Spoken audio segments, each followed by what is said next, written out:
Amém? Cá estamos nós aqui para começar mais essa apresentação. E hoje a coisa vai ser bem bacana. Vamos orar? As pessoas que já forem se identificando aí, por favor. Hoje é dia dos pais, vai ser mais difícil as pessoas entrarem, né? Todo mundo preocupado com o papai. Amém. Já temos gente aí. Vamos orar? Pai querido, em nome de Jesus, pedimos sobre esse estudo tão importante e esclarecedor, que tu deixaste as informações na tua palavra, Senhor. Orienta-nos a entender cada vez mais e mais as tuas verdades, Senhor. Amém, amados? Nós começamos hoje um estudo que para mim é muito interessante também, que é o Apocalipse capítulo 13. Nós estamos dentro de Apocalipse e eu não sei quando nós vamos parar. Eu acredito que talvez já esteja chegando para o final. Eu pensei que eu ia para o capítulo 21 sobre a Nova Jerusalém, mas não por causa apenas dos acontecimentos de Beirute agora, que chamou a atenção de muitas pessoas do mundo da escatologia, mas nós entendemos exatamente como que poderia, porque várias perguntas foram feitas, não para mim, mas nos sites de pessoas que estão antenados, né, com essa questão do Oriente Médio. E aí eu lembrei do Apocalipse 13, falei, cara, nós não estudamos profundamente, com detalhes, algumas questões que é o Apocalipse 12, 13, na realidade é do 12 até o 17, tá? Mas a nossa ênfase vai ser no capítulo 13. Nós vamos ter que começar com o versículo do 12, porque para você entender algumas questões, né? Mas vamos avançando. Deixa eu só deixar para não fazer barulho aqui, senão algumas questões aqui que é de suma importância nós entendemos nesses período que nós estamos vivendo, tá? Então, em primeiro lugar, gente, antes de buscarmos entendimento acerca de Apocalipse 13, de 12 a 17, tá? É bom compreendermos que esses capítulos intimamente estão relacionados com as profecias de Daniel. Não tem como você estudar esses capítulos, tá? Sem você ter conhecimento de Gog e Magog, ou daquelas nações. Opa, hoje não. E assim, nós já conversamos, né, sobre Gog e Magog. Nós fizemos um aulão específico sobre Gog e Magog, por isso nós não vamos, podemos até repetir aqui se for necessário, mas os capítulos, não apenas de Ezequiel, tá, de Daniel, principalmente depois da estátua, juntando com Ezequiel, tem tudo a ver com o que está acontecendo, ou o que estará acontecendo nesses dias. Então, é importante isso. Outra informação aqui, então, em resumo, Apocalipse 13 é um texto histórico, tá? Nós vamos falar sobre isso. Lembrando, gente, coisa que eu já disse, essa semana voltou às aulas lá da faculdade de teologia, né, do seminário, do instituto, né? E eu dei aula de hermenêutica bíblica, né, que é uma das matérias que constantemente eu dou. E eu trabalhei muito sobre isso, você pegar o texto bíblico, você entender quem é o autor, por que o autor escreveu e qual é o background. O background, ele pode ser histórico, tá? Ele pode ser profético é para nós, para os dias atuais. Então, ele pode ser histórico passado, pode ser histórico presente, ou pode ser histórico futuro. É muito importante que você entenda isso. Então, nos escritos de Daniel, Ezequiel e Apocalipse, você tem a questão histórica, tá, passada, e você tem a questão histórica futura. Eu não vou colocar o profético aqui porque é muito particular, cada pessoa tem um entendimento e uma revelação de um versículo Y ou X, tá? Mas é muito importante você entender isso aqui, tá? Então, tendo em vista que a palavra besta em profecia significa poder religioso ou poder político, tá? Se lembra quando nós estudamos sobre o símbolo, nós vamos ter que repassar esse slide, hoje vai ser 3 slides só, mas para você entender que essa expressão no grego, ela vai significar ou poder religioso ou poder político. No caso, vão ser dois poderes, tanto o poder religioso quanto o poder político. Podemos concluir que a cabeça representa um poder religioso e a segundo poder político, e nós falamos das duas bestas que vão emergir, tá? Bom, o que é importante aqui? Primeiro, você entender a diferença do capítulo 12 e do capítulo 13, apesar do nosso estudo ser o capítulo 13, mas eu já vi muitas pessoas confundirem o que está aqui no capítulo 12.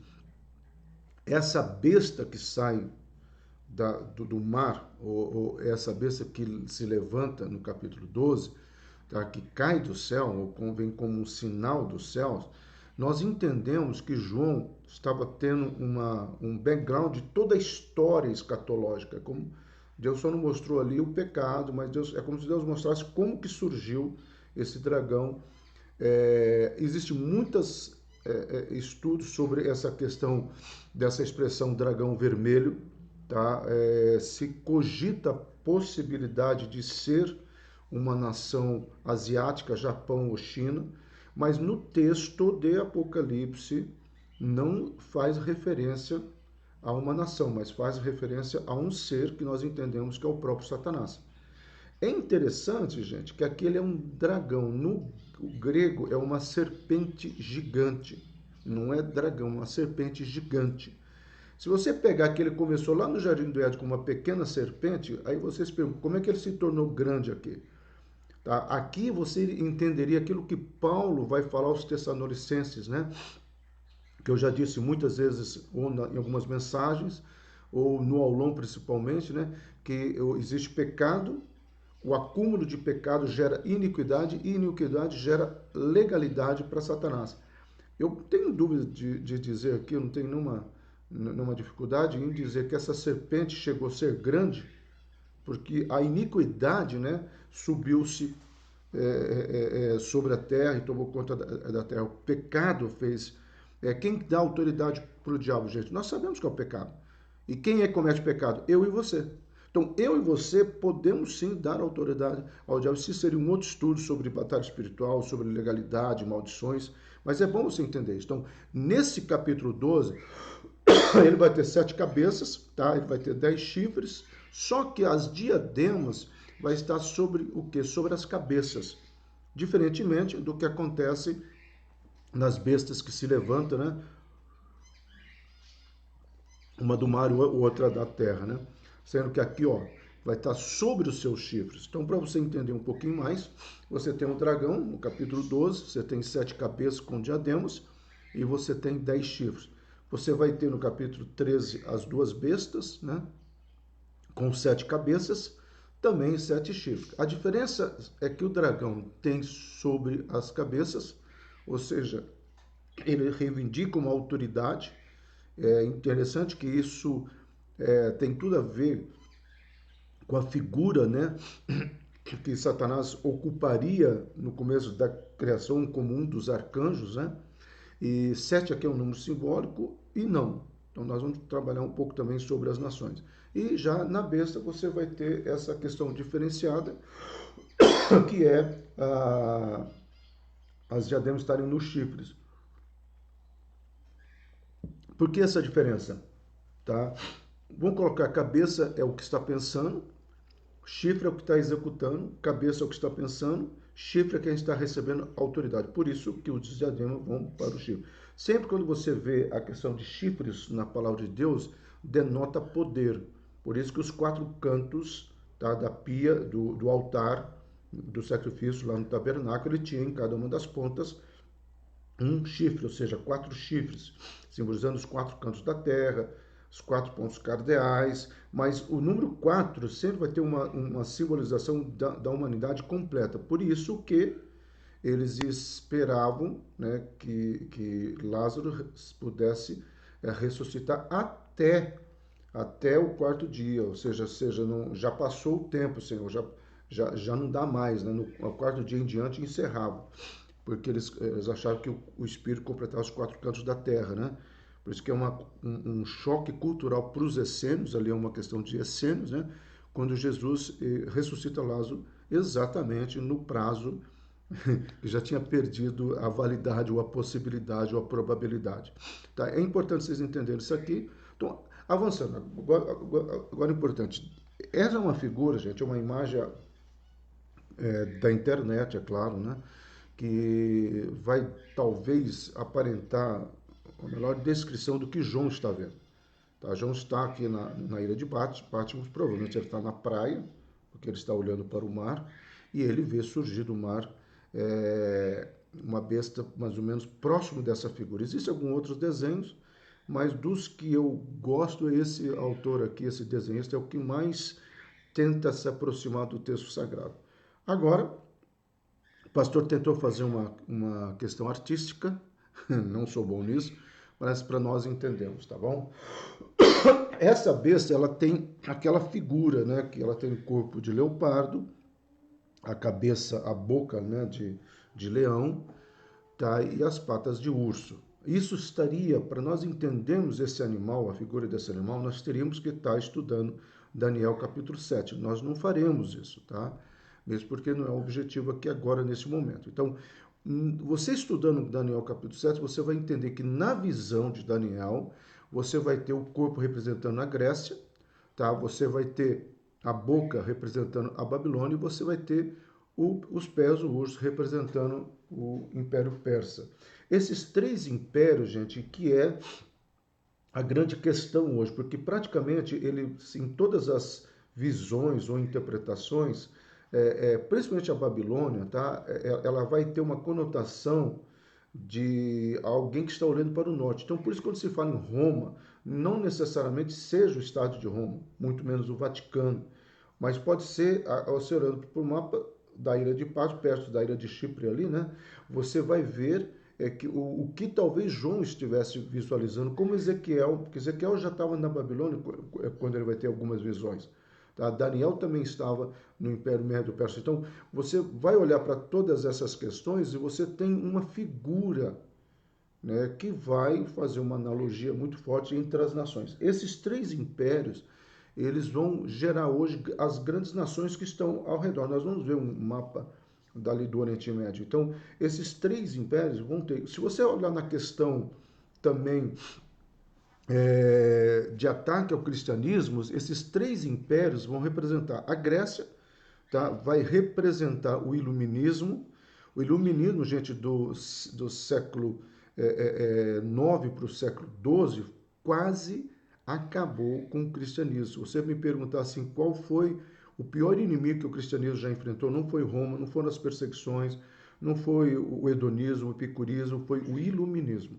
Nem o existencialismo, nem o humanismo.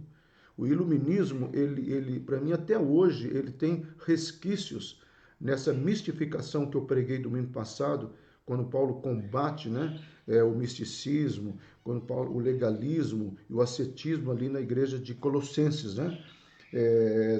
Tudo aquilo que eu falei, gente, domingo passado, está nos versículos dentro do livro de Colossenses, tá? Não tirei esses nomes à toa, apenas atualizei os nomes que seriam mais fáceis para nós entendermos. Então, a Grécia, representando o iluminismo, sempre foi uma grande arma contra o evangelho. A Babilônia é toda essa questão mística que nós temos, né, de tentar entender. O próprio Paulo vai combater em Colossenses a questão deles darem muito mais ênfase aos anjos. Hebreus capítulo 1, capítulo 2 também vai combater essa mistificação dos anjos, né? E o Império Persa. O Império Persa seria, tá, toda a força islâmica contra o cristianismo. Se você pegar qual é um inimigo que vai ter que enfrentar muito forte, vai ser o islamismo. Nós vamos caminhar um pouquinho isso aí. Então tá. Mais uma vez eu digo, não sou um bom desenhista, mas para vocês entenderem, é mais ou menos isso. Uma besta que tinha 7 cabeças. Tá? Uma das cabeças vai ter 7 chifres. Então foi dado. Aí você tem que ir para Daniel, para você entender isso, poder, autoridade e trono. 3 coisas são dadas, tá? Entendendo que poder está ligado à autoridade e ao trono. Então, por isso, o que seria autoridade? Poder político, tá? Então, nós falamos, quando nós estudamos sobre a besta, se lembra que será uma questão política. Hoje nós falamos muito sobre a nova ordem. Hoje nós vamos dar 2 pinceladas sobre essa questão da nova ordem mundial, que é uma questão que está surgindo muito forte nos dias atuais. Eu peguei duas declarações hoje, e fiz questão de colocar, podia ter pego mais, porque essas questões de se levantar um xerife para administrar o mundo, né, a necessidade de se levantar uma organização com poder político, ela está crescendo e crescendo muito forte. Até porque o caos e o medo faz isso, gente. Quem gosta de filme, tem um filme chamado V de Vingança, do cartunista Frank Miller, mas é baseado em um livro, né? E ele é exatamente isso, né? Uma sociedade autoritária que consegue reinar, consegue colocar todo o seu poder a partir de um vírus que eles mesmos soltam, começam a matar a população. E quando eles vão assumir o poder, eles vêm com a mensagem de que eles podem curar a humanidade, sendo que eles já tinham o antídoto, porque foram eles que criaram o vírus. E é interessante porque mostra como que a sociedade ou o mundo fica calado diante de soluções. E é uma das questões que a gente precisa pensar. Então, nós temos o segundo poder religioso, tá? Que é a grande proposta da Karen Armstrong. Essa é uma mulher que eu já citei várias vezes. Ela é a cabeça com outros pensadores religiosos que têm caminhado por essa linha de interpretação, né, de que de repente seria bem melhor que o mundo pudesse estar vinculado, né, a uma religião apenas, entendeu? Então você vai ter essa questão muito forte aí diante de tudo e você vai ter a visão de João, né? Então é importante que nós pensamos nisso. Qual que foi a visão de João? João tem visão. Ele vê e vem uma palavra. Aí nós voltamos para Apocalipse. 5 já caíram. Quem seriam esses 5? O Egito, a Síria, a Babilônia, a Pérsia e a Grécia. Aí João, porque o Egito faz parte do tempo de João, tá? Pós-cativeiro babilônico, tá, gente? E aí eu vou ter um que ainda existe. Qual que seria que esse ainda existe? Roma. Aí João tem uma visão e um que vai vir, que João fala de 10 reis. Então, essa é a visão das cabeças ou da figura da besta. Então, você vai ter uma besta que saiu do mar, com 7 cabeças, cada uma dessas cabeças representando uma das nações. Aí, quando você olha para João, você vai trabalhar essa questão. Primeiro, o Egito, a Síria, a Babilônia, a Pérsia, a Grécia, já eram. João está falando de Roma. E aí você vai ter as 10 cabeças. Bom, vamos lá, gente. Interpretações escatológicas. Primeira interpretação escatológica que foge dessa argumentação que eu apresentei. Muitos escatologistas acreditam que essas 5 nações, apesar de terem caído, elas têm representantes. Nós já sabemos que o Egito vai fazer aliança de paz, ele já fez, tá? A questão de 78, 79, né, eles fizeram uma pré-aliança, depois ela foi formatada em 81 para 82, então você tem aí um tratado de paz do Egito com Israel, ok. Mas a Síria, a Babilônia, a Pérsia e a Grécia, que representaria algumas nações que estão ali, eles não têm. Então, por isso que fica meio difícil você tentar colocar essas nações, ou tentar entender essas nações nesses contextos. É mais fácil pegar os 10 reis, porque aí você tem também uma analogia, tá? Um paralelo com a visão de Daniel dos 10 dedos dos pés, né? Os pés da estátua, né? E aí ficaria talvez mais coerente esse estudo, ok?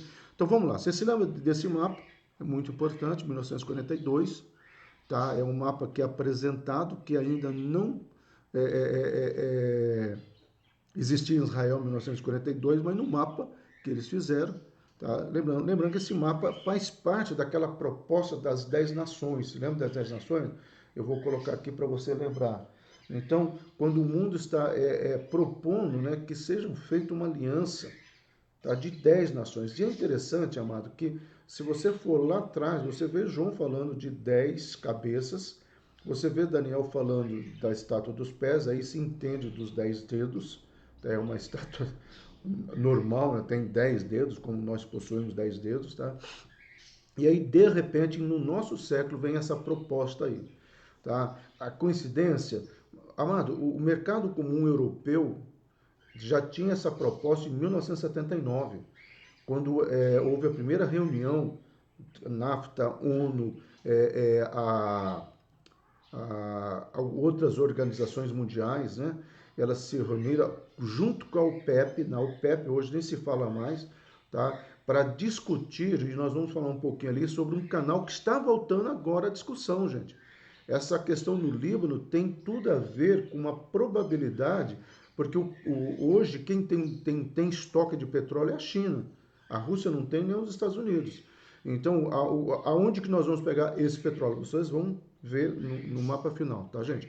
Então, quando você fala sobre essas 10 nações aqui hoje, nos dias atuais, é muito provável. Então, em 1979, quando eles fazem essa proposta, eles sentam com a OPEP, quando a OPEP, que é os países árabes, tá, principalmente ligado aos países árabes, eles começaram a fazer uma tabela de preço de petróleo.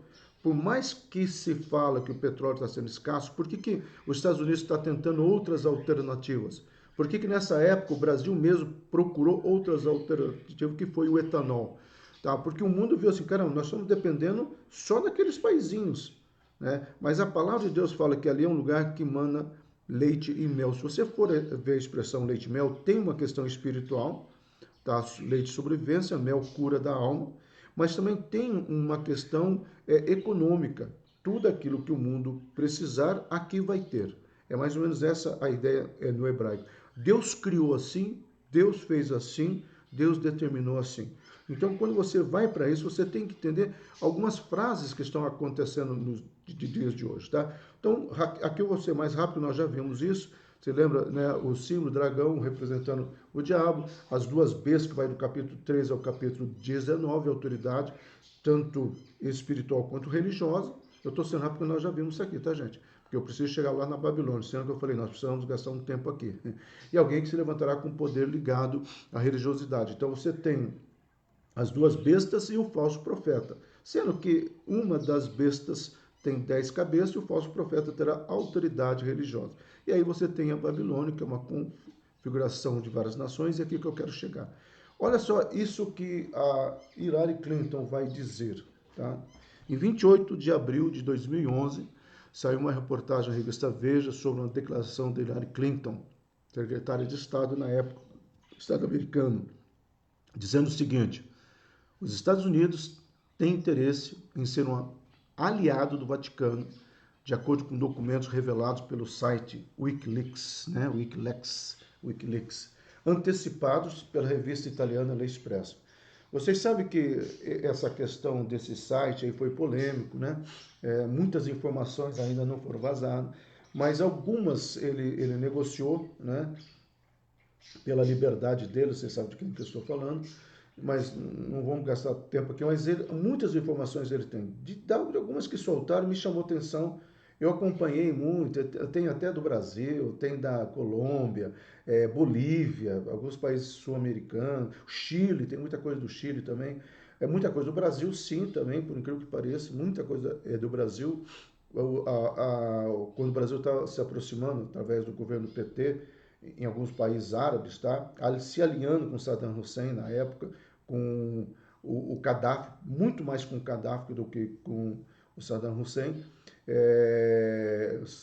O Brasil, segundo esse site, emprestou dinheiro para o Gaddafi, numa negociação quando todo o recurso dele foi congelado, via Vaticano. Então, assim, são informações que se você for olhar, uau, assusta, né? Olha isso aqui também, gente. Isso aqui eu achei fantástico. Na época eu guardei, eu não sabia que eu ia dar um estudo para vocês. E essa semana eu fui lá pegar no meu HD essa informação que eu guardei com muito carinho. Os Estados Unidos consideram o Vaticano, porque eu nunca tinha pensado assim, tá, gente? Os Estados Unidos consideram o Vaticano um modelo a ser estudado com atenção, pois trata-se de uma armada impressionante. 400 mil sacerdotes espalhados pelo mundo. 750 madres, né, tomando conta de conventos ou de ordens religiosas. 5.000 monges e frades que exercem a questão da relação diplomática. Não sei se vocês sabem, é, cada igreja sede, vamos supor, a Catedral de Uberlândia, para o mundo diplomático, ela representaria como se fosse uma embaixada. Em cada cidade teria uma embaixada. Em cada capital, no caso Belo Horizonte, teria um consulado. Tá? É uma nação que tem essa, essa questão assim até de presente, né? Porque nenhuma outra nação tem. Você não tem aqui, de repente você vai para vai para o consulado americano, você vai ter em 3 grandes cidades. Você não acha em todas as cidades uma embaixada ou um consulado, entendeu? Então, a questão da relação diplomática do Vaticano é muito forte. Com 177 países, eles estão em 177 países. 3 milhões de escolas católicas pelo mundo, gente. 5.000 hospitais, braço operativo de Caritas, dos Caritas que fazem ação social, 165.000 voluntários e dependentes que prestam assistência a 24 milhões de pessoas. A única coisa que eu não achei, e de fato eu já procurei muito, é uma relação de todos os imóveis que o Vaticano possui na Europa e nos países sul-americanos. Muitos prédios, principalmente na Europa, prédios riquíssimos, já falei aqui um deles, né, que pertence ao Vaticano. Então, assim, é uma nação, sim, ela é considerada uma nação, vocês sabem disso. O Papa tem toda a questão diplomática sobre a vida dele. Então, Hillary Clinton disse aquilo que eu disse lá atrás, e aqui nós não sabemos quem disse. O Kissinger já havia falado algo parecido, tá? Que o Vaticano é uma nação forte.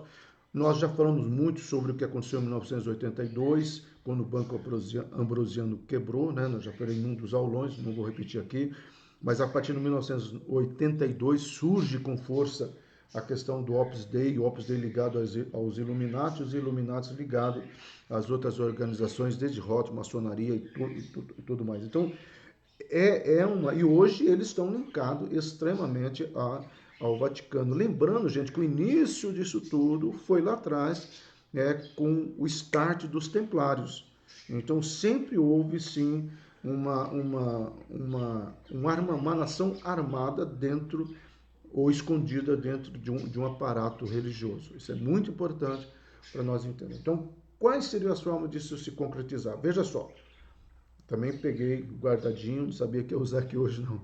Veja uma declaração do Papa Bento XVI, esse que está vivo, morto, né? E é interessante isso, tá, gente?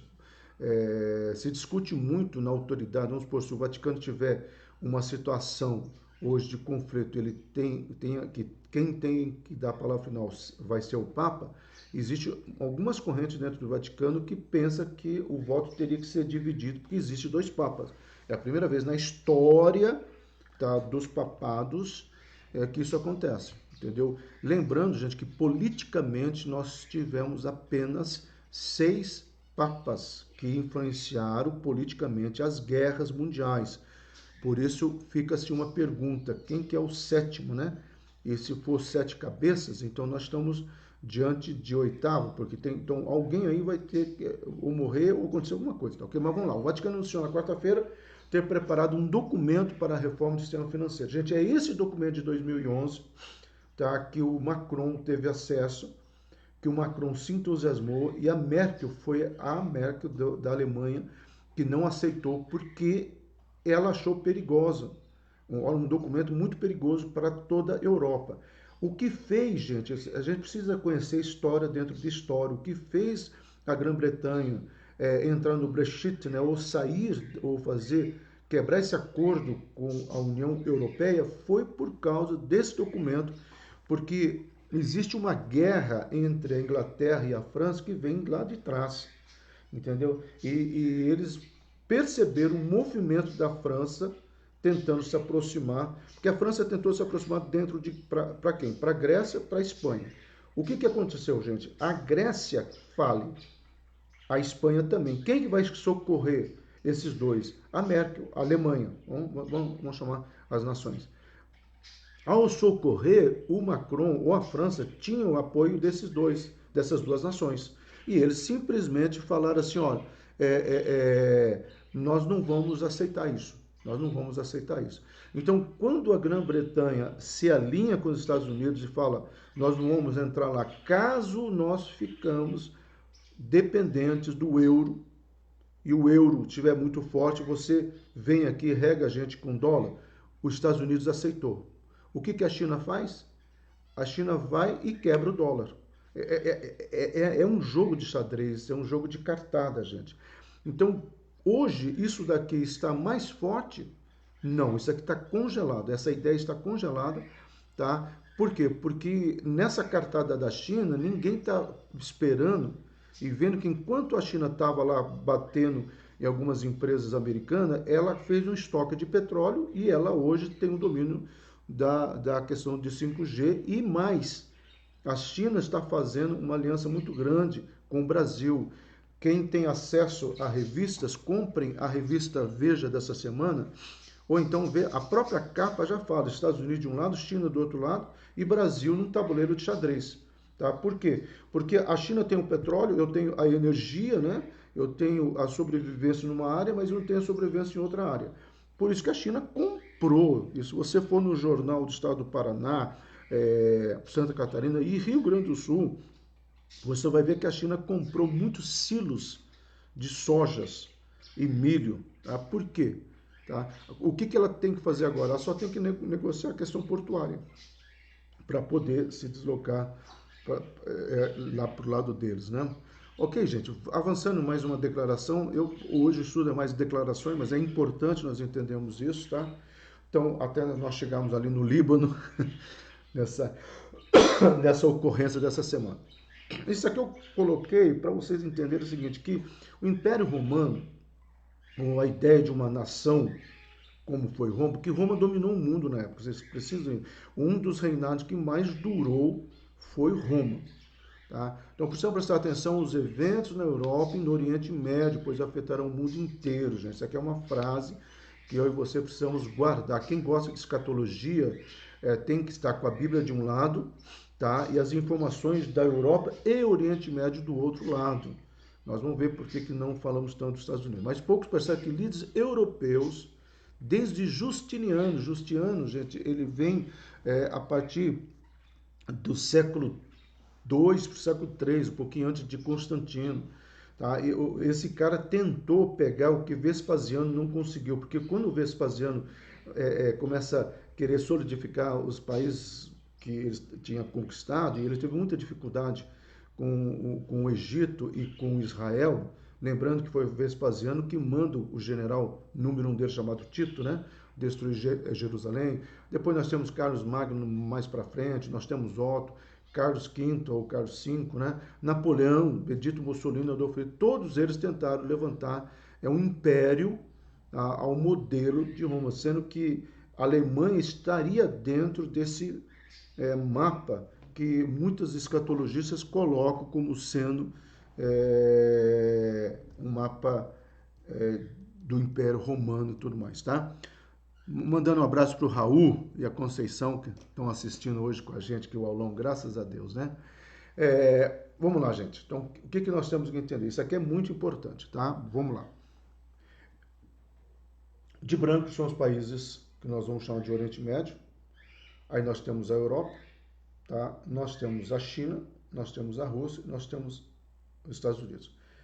Eu não coloquei os países sul-americanos, tá? Poderia colocar. Eles não tanto, o Chile teria mais uma ligação com a Alemanha, com a Europa, tá?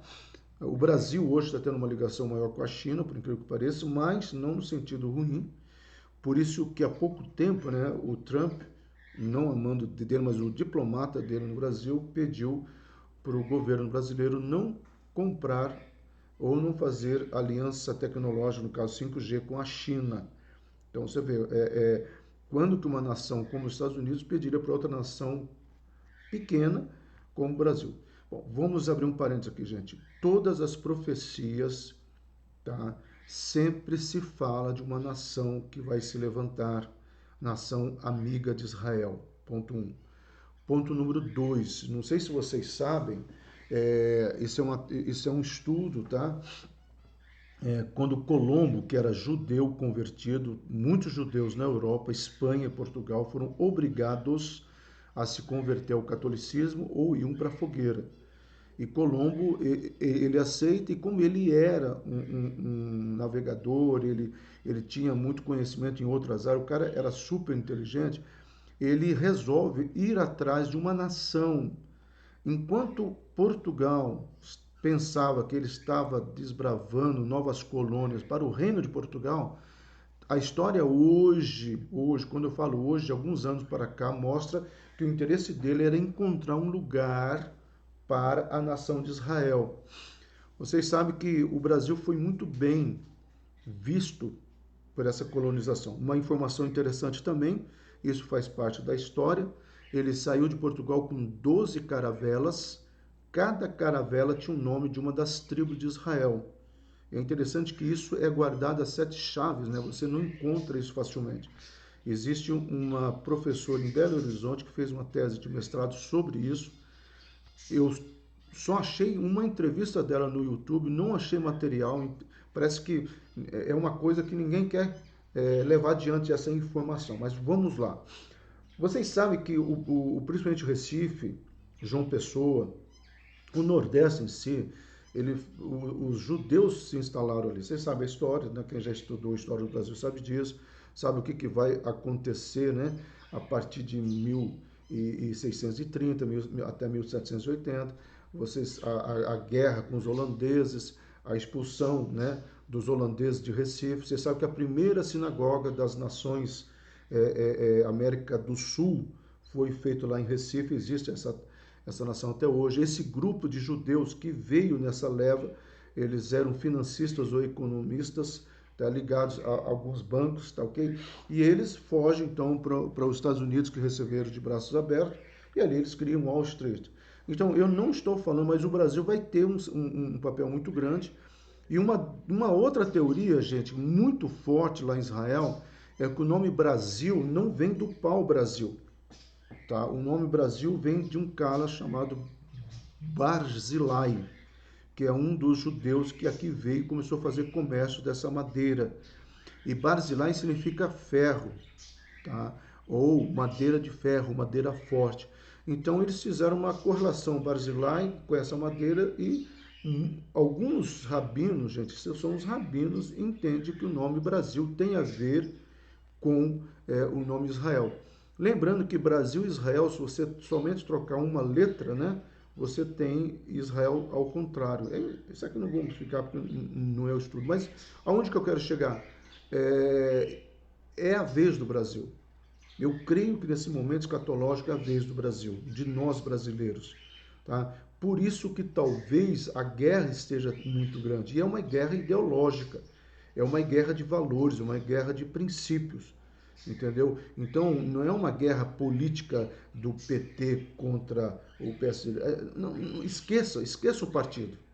Tá? Esqueça Lula, esqueça Bolsonaro, esqueça isso. É uma guerra ideológica, é uma guerra satânica, é uma guerra em prol de uma nação que está vivendo escatologicamente, talvez o momento dela, chegou o momento do Brasil. Tá? O agronegócio, amado, vai sustentar o mundo. Quem vai dar base estrutural para o mundo chama-se agronegócio. Eu tenho batido nessa tecla. Ah, mas a informática, a tecnologia, ok, não adianta nada você ter um excelente robô que trabalha para você se você não tem comida para se alimentar. Então seria outro estudo aqui também, por isso que eu falo, são vários estudos que a gente pode conversar. Então o que você precisa entender aqui? O que vai acontecer? Hoje é esse quadro, gente, o Líbano, a Síria, o Irã e o Iraque, a Jordânia, por enquanto, eles estão alinhados com a Rússia. Há interesse da Rússia no gasoduto, há interesse na Rússia em alguns minério que está sendo descoberto na Síria. Não pense que a ajuda que a Síria está prestando, que a Rússia está prestando à Síria tem a ver com alguma questão de solidariedade. Não, há interesse ali. Por isso que o Estado Islâmico, né, eles vão primeiro tentar o que? Eles saem do Iraque, passam pelo Irã, mas eles vão tentar se instalar na Síria. Por quê? Na Síria, por causa de um minério que existe lá e que só existe no Nordeste brasileiro, tá? Que o 5G vai precisar desse minério. Então, tudo está interligado, tudo está conectado. É interessante, gente, que há uma profecia sobre a Síria muito forte. Todos os escatologistas entendem que ela não se cumpriu, mas ela está próxima de se cumprir, que é a destruição completa de Damasco. Damasco sofreu uma destruição em 1968 para 1969, né? Houve uma destruição completa de Damasco, mas ela não foi aniquilada, conforme o texto bíblico fala, que ficará cinza sobre cinza. Então, as pessoas estão prestando atenção ali. O que as pessoas não conseguem entender, gente, é aquela historinha, né, da mulher que pediu ajuda no rádio, e um satanista falou, vou mandar ajuda para ela, e aí quando ela agradeceu, eu vou falar que eu sou satanista, que foi Satanás que mandou eu dar essa ajuda, para ver como que ela vai reagir, se ela vai aceitar a ajuda ou não. E assim ele fez. Quando ele lança essa pergunta para ela olha bem para o satanista e fala assim, nossa, quando o meu Deus manda, até o diabo obedece. Então, assim, por mais que você não entenda o que está acontecendo e eles acham que estão querendo um minério, querendo petróleo, o que está por detrás disso é um comando de Deus. Deus está no controle, gente. Nós precisamos compreender isso e vivenciar isso. Então, o que é importante agora? O que está acontecendo agora, né, nesse momento? A Rússia está se alinhando com a China. Você pode ver que a Rússia está quieta demais sobre essa questão do 5G. A Rússia ficou quieta quando os Estados Unidos prende, né, a filha do dono da Huawei lá, que é a detentora da questão do 5G. E enquanto eles estão se unindo, a Europa está sendo um poder religioso.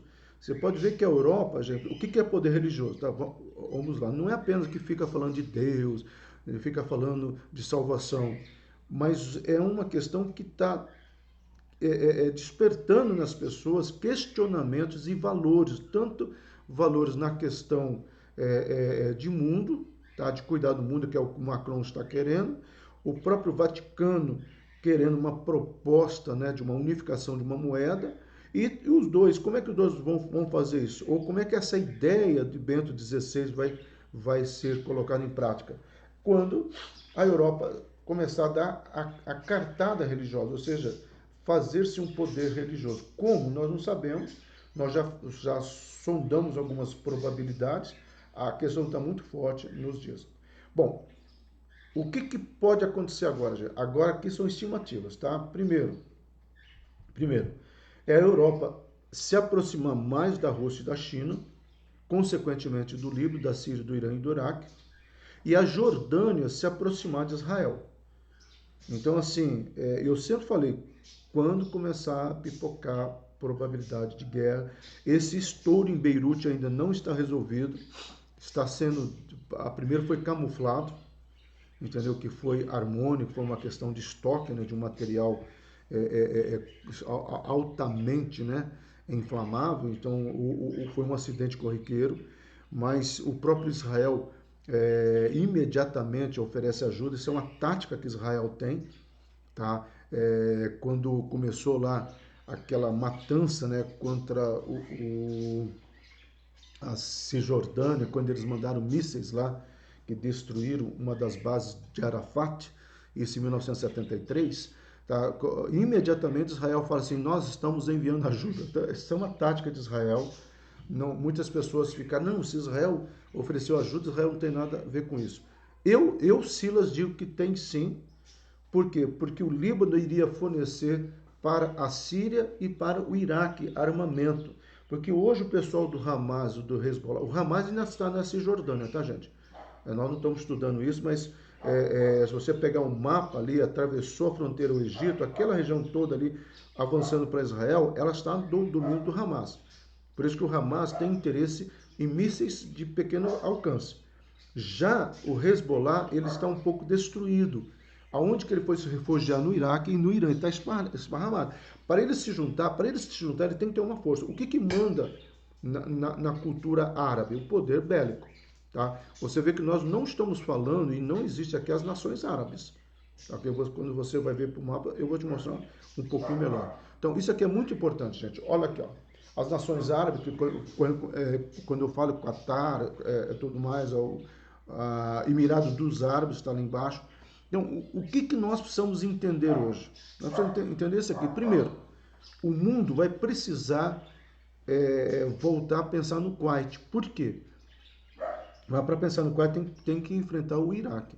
Porque o mundo, para poder ter um pouco mais de gás e petróleo, ele vai ter que usar esse estreito aqui, gente, para poder levar o petróleo. E aqui já vai cair no Atlântico e aqui já vai chegar nos países, principalmente os Estados Unidos, que tem uma dependência altíssima do petróleo. Lembrando que essa questão de petróleo não é apenas para carro, mas eles estão criando carro elétrico.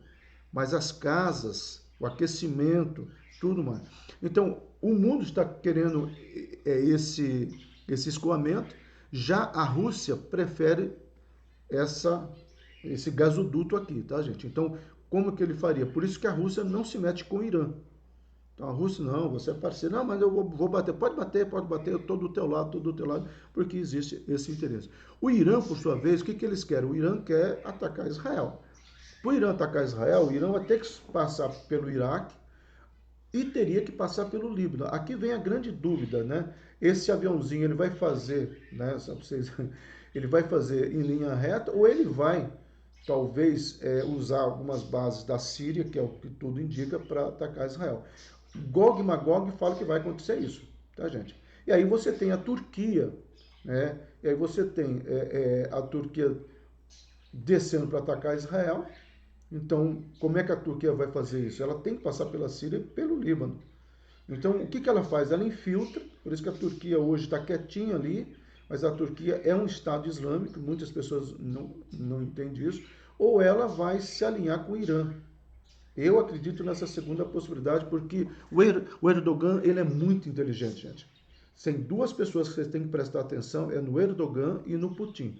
São dois caras que nasceram jogando xadrez. Os caras são estrategistas e eles não vão dar qualquer sinal de bobeira, não.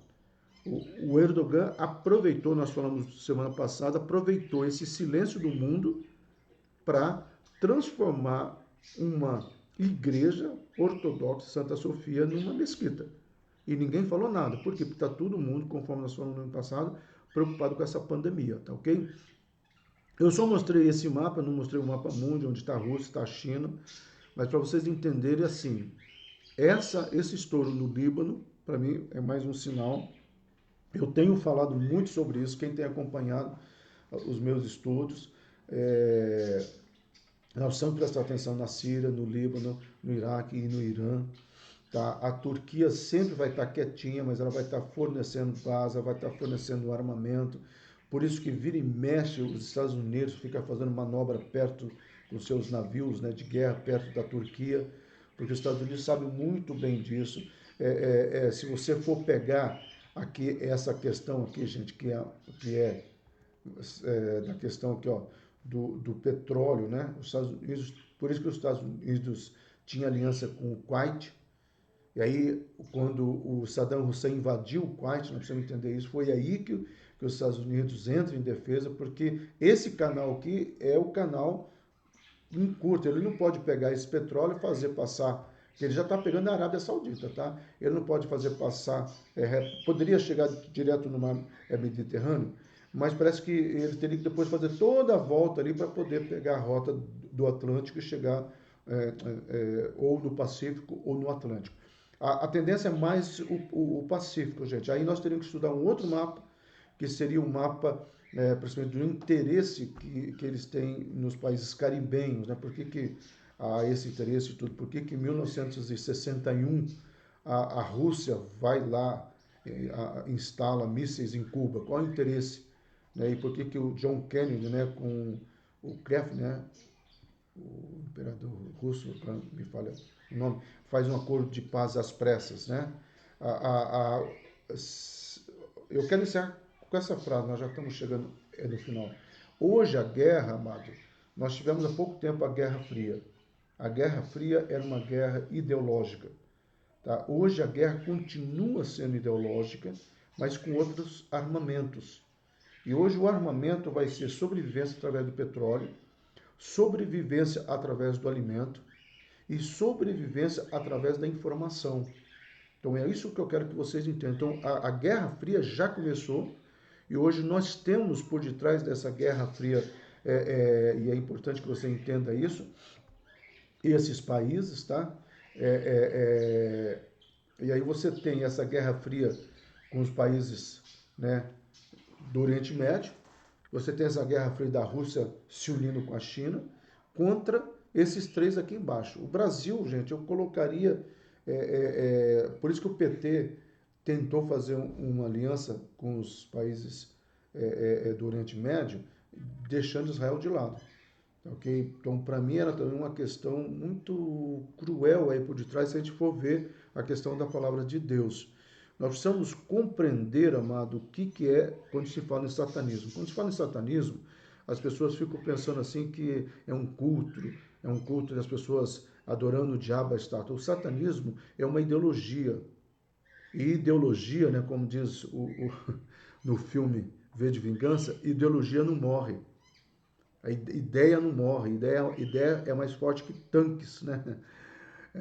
Mais ou menos assim. Então, a ideologia satânica é destruir o mundo, a ideologia satânica é destruir Israel, a ideologia satânica. Então, você vê toda esse jogo de xadrez simplesmente por esse paizinho aqui que está de verde ali, que eu falei, que é Israel.